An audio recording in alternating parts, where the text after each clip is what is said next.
wasiirka wasaaradda duulista iyo hawada Soomaaliland mudane Maxamuud Xaashi Cabdi oo uu heliyay wasiirka howlaha guud ee guriyeenta iyo gaadiidka mudane Cabdirasaaq Khaliif Axmed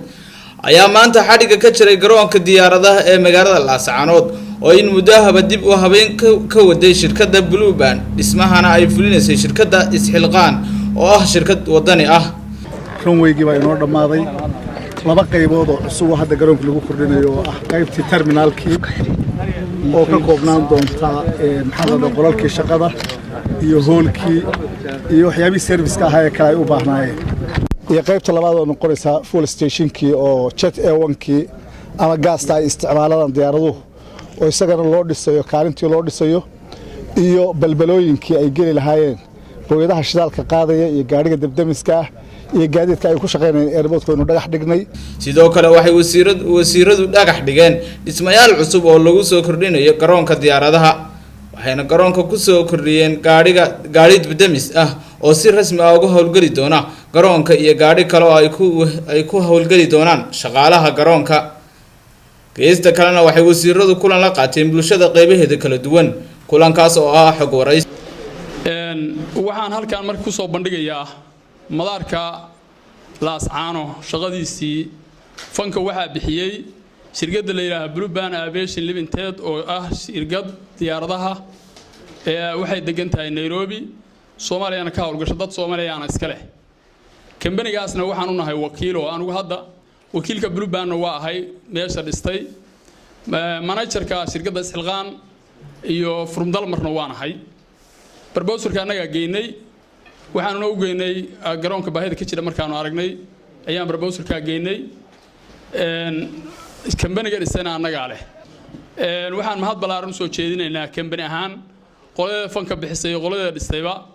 dadweynaha reer Sool iyo maamulka waxa weeye gobolka iyo degmada iyo heer qaran habka macna structure-ka wanaagsan oo dhismaha waa ka mahad celinaynaa dadweynaha reer Sool waxaan ka mahad celinaynaa sida ay horumarka ugu taagan yihiin waxa sharaf weyn oo aynu maanta aynu halkan lagu daafuray garoonkii Laascaanood oo wasiirkii howlaha guud iyo wasiirkii duulista iyo hawadu ay garoonkii fureen waa ka mahad celinaynaa qalabka ay keeneen oo ka mid yahay fire brigade-ka ama damdamiskii gaarigii shaqaalaha iyo madaxda airportka ay fuuli lahayd runtii farxad weyn bay saaka ii tahay shakhsi ahaan iyo guud ahaanba wafdiga iyaga halkan marayay inaanu munaasabadan ka soo qayb galno furitaanka dib u casriyeynta madaarka magaalada Laascaanood oo runtii kaalin muhiima kaga jira halbowlaha dhaqaalaha dalka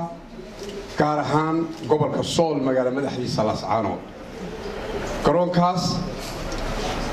oo runtii u baahnaa aan qirayo inuu u baahnaa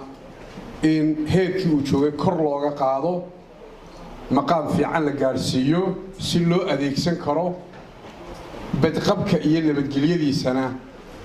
la sugi karo maadaama waxa ka tagaya dad iyo ay yihiin diyaarado